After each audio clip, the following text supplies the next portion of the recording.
Okay, Cookie, we joined after the result here at Sheffield, 30 points to 10. Just your thoughts on the game first. Well, we're glad we've won, first and foremost. I thought it was a difficult performance last week and a difficult week in terms of emotionally for everybody. We're pleased to get out of here with 2 points. I thought Sheffield was much improved.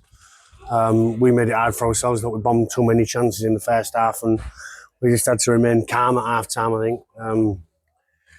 We needed to get better, and we did. And I thought a reflection of that, as Ian Hardman just alluded to after the game, was how many times Connor Jones ran second half as opposed to first half, where we started winning the ruck speed and putting Sheffield on the back foot and ultimately scoring 18 more points. So, we're pleased to get out of here with a win, but we've got to be much better, that is for sure.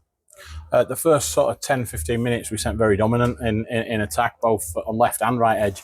But then Eddie Batty seemed to come on for Sheffield and kind of turn the game a little bit. Myself and Rocky did the commentary, and that was, we sort of both saw that. But then the second half, I asked the question, what was said at half time? So what did you say at half time to get that spirit coming back? Well, I wanted them to understand that we'd left some chances out there, and this team won't go away if you try and go around them. You've got to punch through them. We needed to be stronger with our carries, and we needed to get to the floor and get off the floor as quick as we could and generate ruck speed. Defensively, they didn't throw a great deal at us. You can tell that they're a team that's lacking in a bit of confidence themselves. So defensively, we needed to squeeze up and tighten up and then make them go around us, which would control the ruck speed for us. And I felt like, from the first second half where we go 60 metres and then Callum puts a kick to the corner, that set the tone for a second half. So it was calm actually at half time, really calm, because you can go in there and tear the paint off the walls, but it only works so often. And I did that last week and it didn't work for us. So the groups had a really difficult week, and what you can't do is kick them while they're down. So I'm proud of them today because we've gone to a game where we were expected to win here today, and we've lost one of them last week when we was expected to win. So, to get over the mental scar of last week was really important for us. Okay, a couple of things happened in the game today. What I want to sort of ask about, first of all, Callum Turner played pretty well throughout the game, and then gets I love to say it's going to be a stick. Having any update on Callum's, we'll have to get it scanned, but if somebody goes down with nobody near them on a 3G pitch, then I automatically fear the worst, and I've not got X-ray eyes or anything like that, but it's a knee injury, and I dare say season's probably done. So of course, halfbacks seems to be the issue with we'll finish the way we started. So I think we're in a better spot in terms of where we can slip personnel in, but we're certainly going to miss them players, and I dare say we'll miss Ben Reynolds for the end of the season as well. That's going to be my next question. Obviously, the other big part of the game. Ben Reynolds, just towards the end there, last couple of minutes, gets a yellow card, then changed to a red, I believe. Yeah, I'll sit down with Ben. And I went over to the referee after the game and touched judges, and I asked him what he'd said, and it's unacceptable language. He'll be reprimanded for it.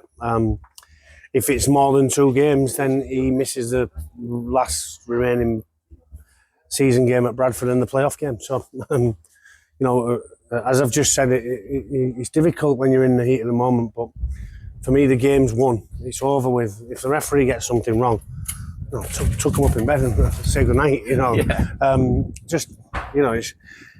the frustration of that, I think, comes from Ben's performance. I don't think he was at the races, and he'll know that. And I'll sit down and chat with him, but we can only ask the rest of the players to take a look at that incident, and we just have done, about parking your emotions at the door and being a smart footballer when you're on the field, and ultimately that's where they're judged.